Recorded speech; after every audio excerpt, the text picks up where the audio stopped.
MAHA Commission. We're doubling that investment, adding another $50 million to Childhood Cancer Data Initiative. We're doing that immediately. And we have a lot of money coming in with the tariffs. We've never had money like this coming in. We're a rich country again. We were a dead country 1 year ago, and now we're the richest country. We're hot. We're a hot country. So it's an honor to do that. In honor of all of you, we're doing that, okay?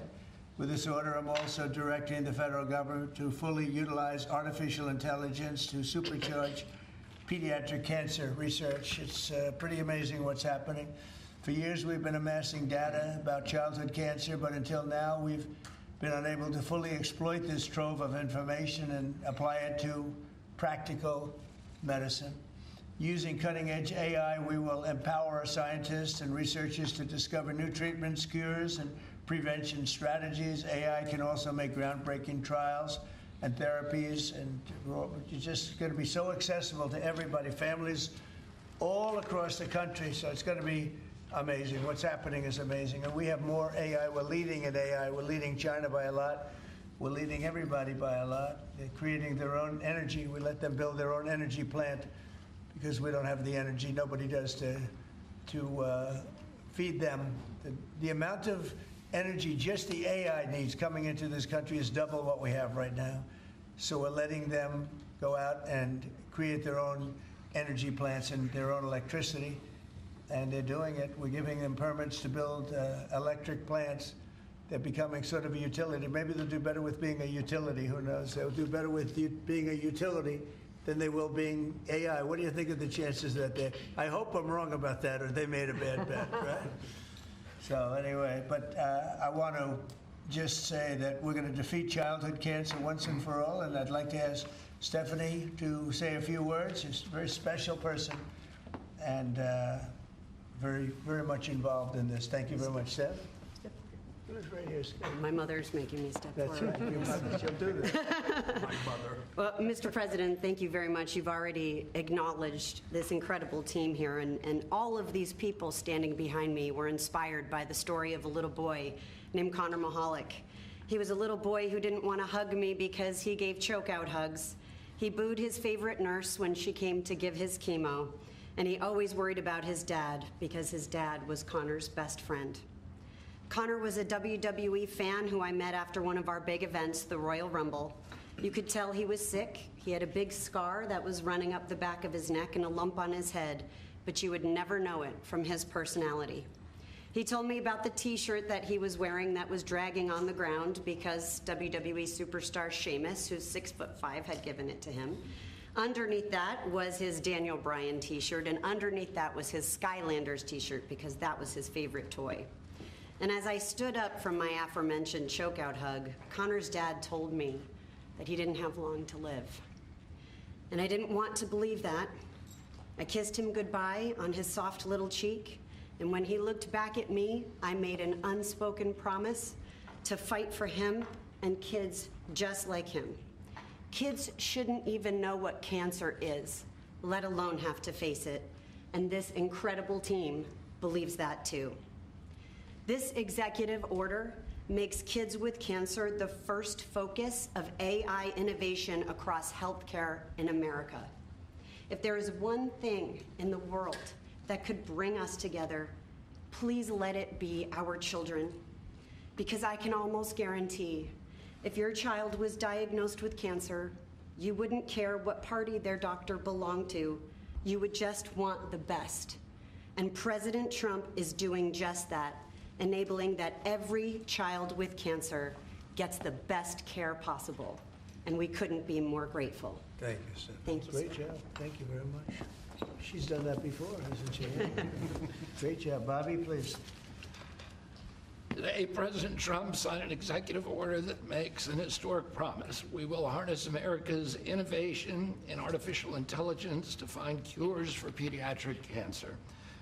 We stand here today because of Stephanie McMahon Levesque never wavered in her 11-year commitment to give every child a future free of cancer. She proves how one person's courage can change what is possible. Cancer is now the leading cause of chronic disease-related death in children. and its incidence has risen by more than 40% since 1975. We cannot accept that. We must act with urgency. The MAHA strategy report released earlier this month directs HHS to focus on research that harnesses AI to uncover causes, identify risks early, and take action in childhood and young adulthood to prevent cancer. Now, this executive order directs the MAHA Commission, working with our nation's top science and technology leaders, to deploy AI to transform cancer care and research.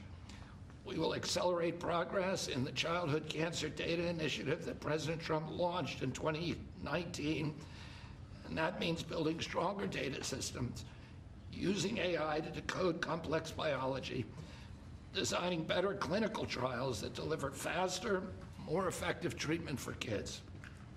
The order doubles federal investment in the Child Cancer Data Initiative with an additional $50 million just this year.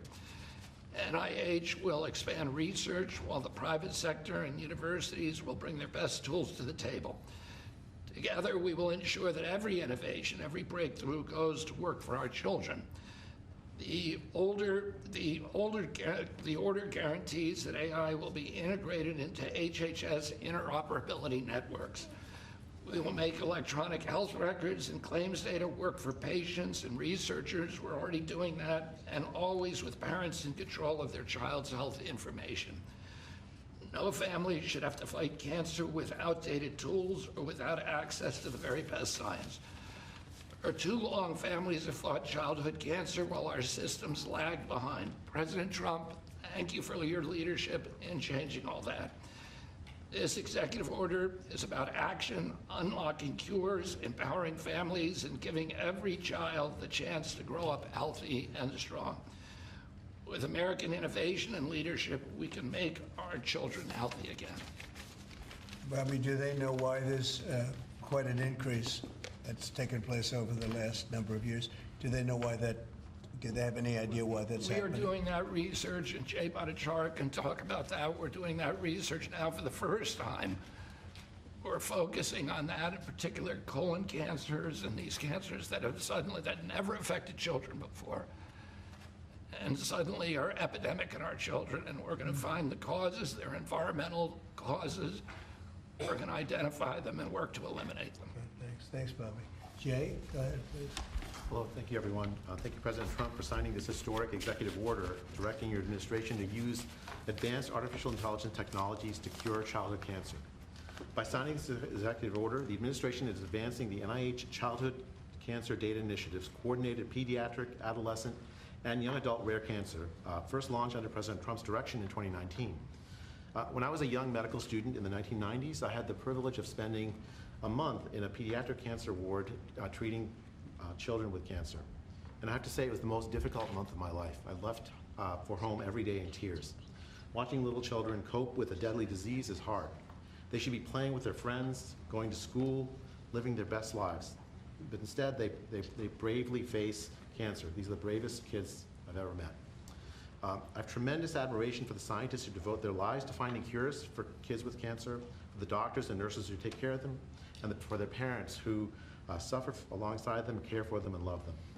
This year, nearly 9,500 children will be diagnosed with cancer in the U.S. In the mid-1970s, the 5-year survival for cancer was 58%. Today, the cancer survival rate for children with cancer is 85%. This is because of the tremendous investments we've made in treating childhood cancer, in researching it. And it's worth celebrating this achievement. But I say that 85% is still too low. We need to be at 100. Whilst we still have a long way to go. The treatments these little kids undergo involve therapies like chemo, radiation, that put them through hell. Even with 85% will be cured, the therapies themselves can cause health problems as kids age into adulthood. Nearly 60% of cancer survivors experience severe life-threatening complications in adulthood because of these treatments. And so we need better treatments so that we can raise the survival rate and reduce the side effects. This initiative builds on the CCDI's mission to gather data from every child, adolescent, and young adult diagnosed with cancer, no matter where they receive care. It aims to develop a platform and tools to bring together clinical care, research tools like molecular characterization and genetic information tools that will improve preventive measures, treatment, quality of life, survival for childhood cancer. By uniting families, clinicians, and researchers, by harnessing the power of AI, CCDI will accelerate diagnosis, inform treatment, and develop the next generation of life-saving therapies. This is not about collecting data alone. It's about giving families hope. Today, we commit to taking this work to the next level.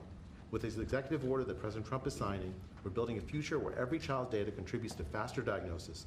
Artificial intelligence help us uncover faster, more precise treatments, improve quality of life, and better survival. And finally, let me extend my sincere congratulations and gratitude to President Trump for his leadership and vision in giving us this opportunity to make America healthy again, to rigorously push the boundary of science and bring hope to millions of families. Thank you. Thank you very much, Chair. It's very nice. Appreciate it. Director Kratsios, please.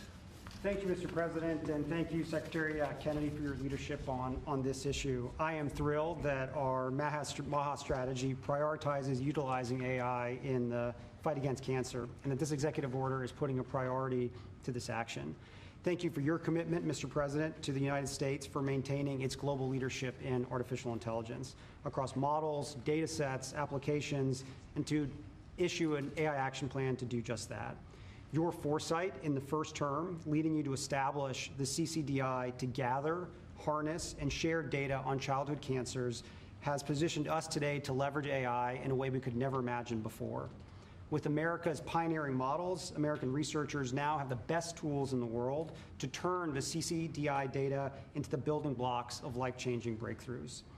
So I and my team at OSTP are thrilled to partner with our teams at HHS, at NIH, and with David to empower the development of gold standard applications for the pediatric cancer research and to play our very small part in trying to protect the health and happiness of America's children.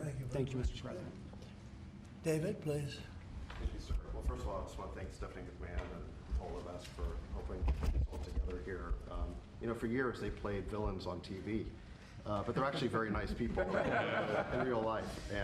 But it's because of your passion that we're all here today, so thank you for that. And thank you, Mr. President, for your leadership on this. First of all, you did have the foresight to create this childhood cancer database way back in 2019, and that's what's going to power the AI. It's going to give us the data to find all the patterns in. The other thing you've done is you've made it your policy of this administration to support innovation, to support infrastructure, to support energy. And because of that, we have an AI boom going on right now. 3.8% growth rate in the last quarter in GDP, and a big part of that is because of the AI boom that you've unleashed. So thank you, sir, for doing that. And I think that we can see today that this AI boom is not just going to be about dollars and cents, but about saving lives as well. We're going to get some miraculous cures out of this. So thank you to everyone who's here today. Good job. We just had a meeting, and Oz was at the meeting and really was a dominant factor along with Bobby. And maybe you could just say a couple of words about our past meeting where we're going to be lowering drug prices by 50, 100, 200, even 500%, even 1,000. We have 1,000% also. We have one coming up next week, a big one, 1,000% reduction in price. Do you want to give just a couple of words on that, Oz? It's a historic day. For the first time, we've had the magnitude of give from the pharmaceutical industry. One of their leading lights, Alfred Boula and his company Pfizer, agreed, something the president has been pushing on since his first term, and he's been calling me quite frequently on speed dial over this term to make sure that Secretary Kennedy and I would seriously engage industry. They have agreed to several important concessions. First, we will have most favored nation drug pricing in this country for everyone on Medicaid. So our most vulnerable populations will not be forced to pay 3 times or more, 5, 6, 7 times more for the exact same pills in the same bottles as it costs in other countries. That'll make it a lot easier for governors to manage their budgets and shows, again, a distinct passion that the president has for helping people who are most vulnerable. We've also gotten all new drugs to be released in this country to be priced at most favored nation, which means by the end of the president's term, 95% of all pharmaceutical drugs in America will be at most favored nation pricing. Again, no more discrepancies between what folks in other countries can buy their drugs for and what's being purchased in this country. Pfizer also agreed, as will companies next week when they come to visit this same White House, to onshore drugs to bring their production back into America so American workers will benefit as well. But at the same time, this is critical. It allowed Pfizer, and we believe for other pharmaceutical companies, to maintain their innovative edge. We want America to continue to find cures like the ones that saved the lives of some of the children that I'm looking at right now. Those beautiful faces and smiles are here because American innovation was not dulled, not blunted, but we can solve that need and thread the needle by also making healthcare affordable so Americans no longer, including children like this, be forced to make a difficult choice between groceries and pharmaceuticals. And I must say, Mr. President, since this morning, if you just look at the stock market, there's been support of this decision made by the CEO of Pfizer. Their stock has benefited. So I think it was the right thing for the company, the right thing for the policies of this administration, which is a pretty cool place to work. But most importantly, it's the right thing for the American people. Thank you very much. And maybe we'll just finish it off with Linda, because she's been such an incredible cabinet member and done such a good job. Maybe you want to say something about your unbelievable daughter and son-in-law, because they've worked very hard on this. Well, thank you, Mr. President, for the opportunity to do that. I don't think that, any mother could be any more proud of all of the efforts that Stephanie's made in support also of Paul. Stephanie first talked about this 10 or 11 years ago after Lil Connor.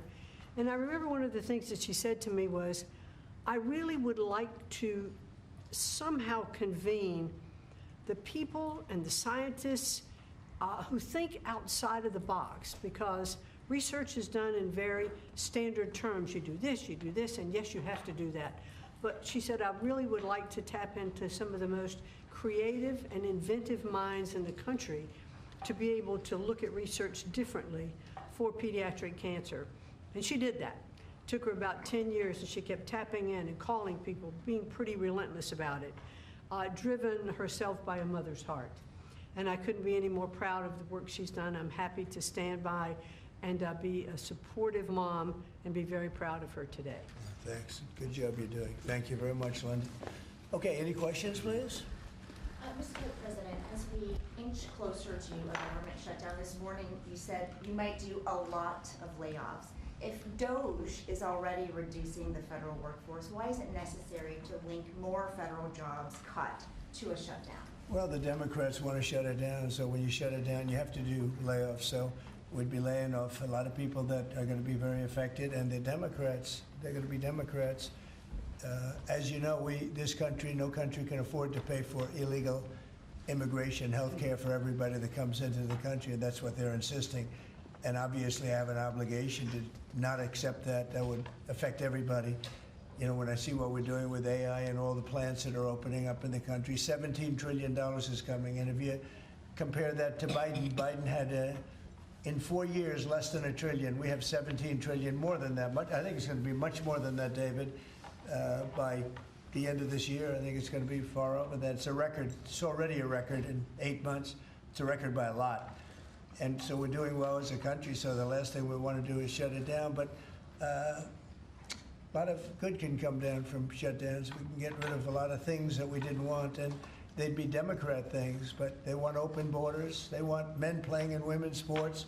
They want transgender for everybody. They never stop. They don't learn. We won an election in a landslide. They just don't learn.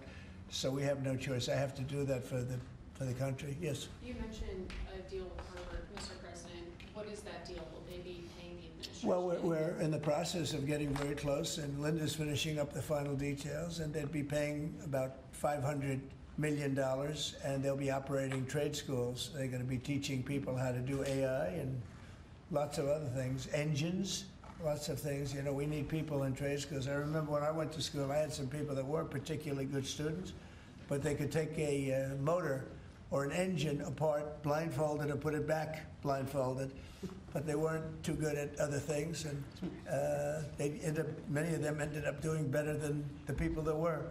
So trade schools are very important, and we've lost trade schools. We used to have a lot of trade schools in this country. We don't have them anymore. We have tremendous plants opening, and we want to have people at top level for those plants, whether it's AI or whether it's automotive plants. You know, we have many automobile companies open their plants in the United States. They're all coming back for two reasons: tariffs, and I think they liked November 5th. You know, they liked the person that was chosen, and they're moving in from Canada, they're moving in from Mexico, they're coming in from all over the world. China is coming. They're all coming, and that way they avoid paying tariffs. So, they're coming for that reason. So by opening up trade school, because we're going to need employees, we're going to need people with skill. And I think I can say, Linda, you feel the same way. By opening up trade school, this would be a giant trade school, series of trade schools. It would be run by Harvard. Now, this is something that we're close to finalizing. We haven't done it yet. But they'd put up $500 million. Interest and everything else would go to that account, meaning go to the trade school. And, it's a big investment in trade school, done by very smart people. And then their sins are forgiven. So we have a good chance of getting that close. Yeah, please. Mr. President Trump, thank you. I've been looking at this chart that you showed us earlier, so it's left out the loss earlier. U.S. prices for brand drugs are 422% higher than comparable countries. I'm young, maybe I'm inexperienced, but I think a lot of Americans are wondering, how did we even get here, being one of the biggest buyers? You got here by incompetent people sitting behind this desk. You had a lot of incompetent people. I did it, as you know, I started it in my first term. We rebuilt the military. We got the largest tax cuts in history. We did all these things, and we had the best economy in the history of our country during my first term. And by the way, this is blowing it away based on what we're seeing. But we got it by having people allow that to happen. And as you know, I started the process, but then when COVID came, we focused on COVID, not on this. And I said, if I ever go back and do it again, I'm going to make this a primary thing, because other countries are paying a fraction of what we pay for the same exact drug, same exact pharmaceutical, everything. And I said, no, it's not right. And the drug companies actually came along. Don't forget, they make 30, 40, 50 million a year, these people. They're very smart. And they had a lot of people convinced that, that's the way it has to be. They talked about research and development. We had to pay. I said, well, why isn't Germany paying? Why aren't other countries paying? And they always had a good answer, but it got to a point where I didn't like the answer anymore, and I said, we have to do this, and we did. And the team that we have with Oz and Bobby and Chris and all of the people that we had working on it, and I must tell you, Marty's been a big, wherever you may be, Marty, but Marty's been a big factor. We have a great team. There's never been a medical team like this, and I said, let's go do it. And then I did, as I said, I would bug them every single day, every week, because I said, we have to have, why should we be paying 10 times what another country's paying? And that was just an excuse, research and development. We do research and development. So now we're going to be paying whatever the lowest price is, we're going to be paying that price. So it's a great thing. But there won't be anything that can have the impact on Medicare, Medicaid, Social Security, anything where you need pharmaceuticals, medicines. The numbers are going to come way down. Even Obamacare, which is terrible, it's not been good, as you know. It's a weak form of health care. But it'll be better because the medicine's going to come in at a very low price. Yes, please. Yes, Mr. President. It seems like every time you assemble your MAHA team and your cabinet members behind here in regards to health issues, it just keeps getting powerful. And I look at these young kids there and the weight that is on the world right now that you can lift by what you're doing. I've often said Trump could cure cancer and people would still criticize him. That's true. And it's true. What is your message to America that this potentially could bring us all together, get us on the same page and have unity? And I'd like to see if some of the kids or the parents have what it means to you to see President Trump get involved with this. Well, we've made tremendous strides in cancer research, far more than anyone has done. And we have the greatest minds, the greatest people working on it. And childhood, they call it childhood cancer. It's a very specific thing. And we've really made a lot of progress. I think something that's going to allow us to make a lot of progress is the money we're saving on pharmaceuticals. We'll be saving 500, 600, 1,000%. Nobody's ever heard of that.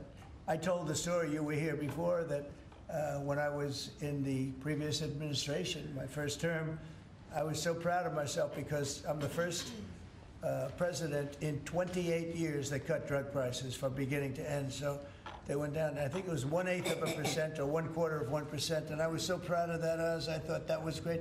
Now I'm cutting them 500%.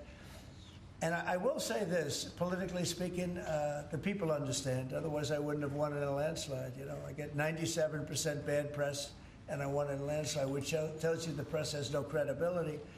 But I will say that what we've done has been a great tribute to the people that's standing behind me in different forms. Linda in education, different, but what she's doing in education, she's sending education back to the states. That's a big move. The states, like, you go back to Indiana, Iowa, I would say 40 states will be great. 45 will be, the 5% of them will be pretty good, and then you're going to have a Gavin Newsom and some other people that aren't going to do a good job, but, we'll help them out. I want to help them out. And we're going to have safe cities again. We're going to be very safe. We're going to be going to Chicago pretty soon because a friend of mine, a great guy, the head of the Union Pacific, he said, "Sir, you have to save Chicago. It's going bad. It's going bad fast, and it's a great city." He's right. It's a great city. I know it very well. And we have to save Chicago. So we're going to Memphis, Tennessee right now. We've had a home run in D.C. You can walk out. Brian, you got mugged here a long time ago. Yes, sir. And the mugger must have felt some pain because you're a tough cookie. Well, he had a gun, and I wish I would have had. I know, well then, if he had a gun, all you can do is say thank you very much. Yeah, no, but it's everybody here. I mean, you were here in the room when I said to the reporters, who got mugged in the last year? And like half of the people raised their hand. Now, if you said who got mugged over the last 60 days, nobody. No killing, no nothing. And the restaurants are booming, the town is booming, it's clean.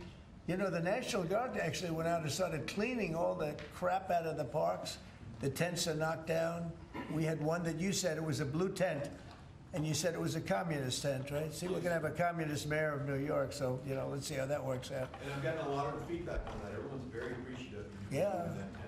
You told me about a blue tent, and I said, I can't be there because we knocked them down, but this was a very highly sophisticated group of people that had permits and all the other things. Well, their permit expired. We knocked it down. It took, 24 hours less, maybe? Yes, sir. So I appreciate you telling me that. No, we have a great thing going. The country is doing incredible. We are a hot country.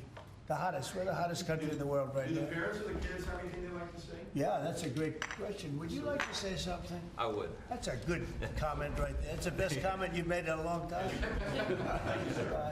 Mr. President, good evening. I'm Josh Armstrong. My name is Josh Armstrong. I'm from West Virginia, and I'm the father of this amazingly brave and resilient little 6-year-old, Laurel. Laurel was diagnosed with leukemia when she was 2 years old, just before her 3rd birthday. And we went on to watch as she spent months in the hospital fighting for her life, as she received blood transfusions and platelet transfusions, as she fought off one potentially fatal infection after another. We watched as her body swelled and became painful from steroids, and then as it became frail and weak from chemotherapy. And we watched and we wondered why there aren't better treatments available, and we wondered what might happen if she doesn't get the drugs she needs, and we wondered why isn't anybody doing more? And on behalf of myself and all the parents that have watched and wondered, we'd like to say that what you're doing today gives parents like me and children like Laurel the one thing that we most desperately need, and that's hope. And Laurel's Hope doing that, well. and Laurel is, I'm happy to say Laurel's in remission today. That's good. She looks so beautiful. Thank you, she is You beautiful. feeling good, Laurel? That's for you, Laurel. That's for you. She looks so great. Because of this bill, doctors are going to be able to get better treatments faster to patients like Laurel. Big And difference. because of you making children like her real children, not cases or statistics, but children like Laurel and all of these children here today, we have that hope, and we are so proud that you're standing with children with cancer and making it a national priority. It's very nice. Thank you, Mr. President. We're with you all the way. How about you? Back there, Dad? Actually, I'd like my daughter to speak. Could we let Oh, her I speak? like that much Caroline better. would like to speak. She's That's about very 3 years. good. I'd like you to speak. Thank you.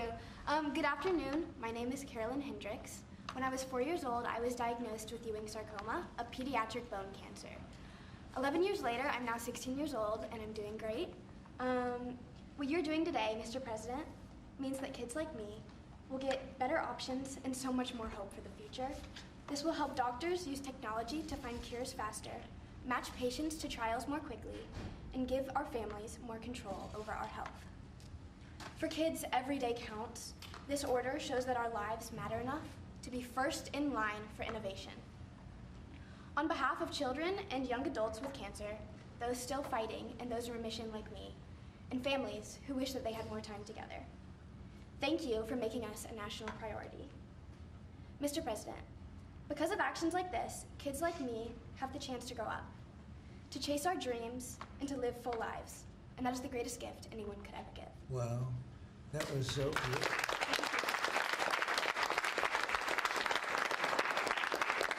Your father could not have done that like you. You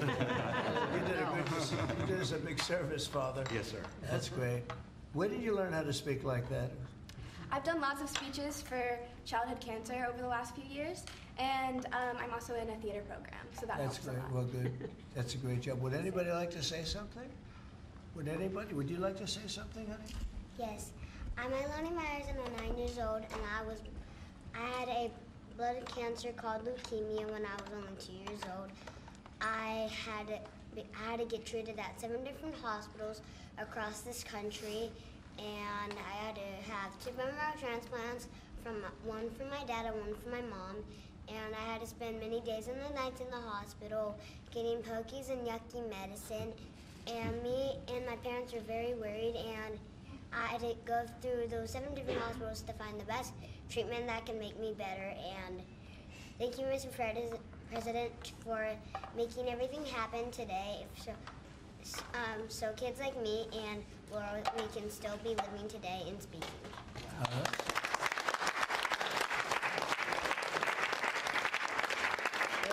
They're doing better than any of us have done. We're doing lousy. We're not doing so well today. They're doing so good. That was fantastic. Thank you. And you're feeling good now? Yes. Are you all better?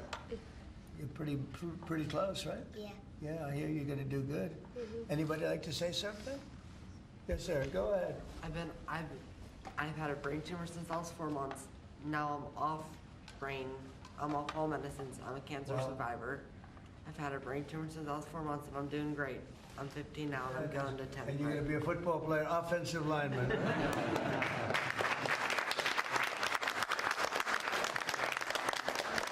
You look fantastic. How about somebody else? I love hearing this. I love hearing you talk because you talk better than any of us, right, Jim? Thank you, Mr. President. Well, I want to thank you all for being here. Amazing. We wouldn't miss this. Thank you. But you know, we're doing a lot for you, and you're all gonna be better very soon. I don't think you're gonna need any of the help that we're giving. It's gonna be for the future. But I want to thank you for being with us, and I'm going to bring them back to a room. We have a room where we have lots of hats and things in the back, and would you like to go back and we'll pick some nice presents? Yes. Okay, we'll get rid of the wonderful people of the media. Do you like the media? They're nice, right? They have good days, right? They do, actually, they do. Thank you very much. That's beautiful. That's really good. And thank you. We're not going to top that, so I want to just thank you all very much. Thank you. Thank you.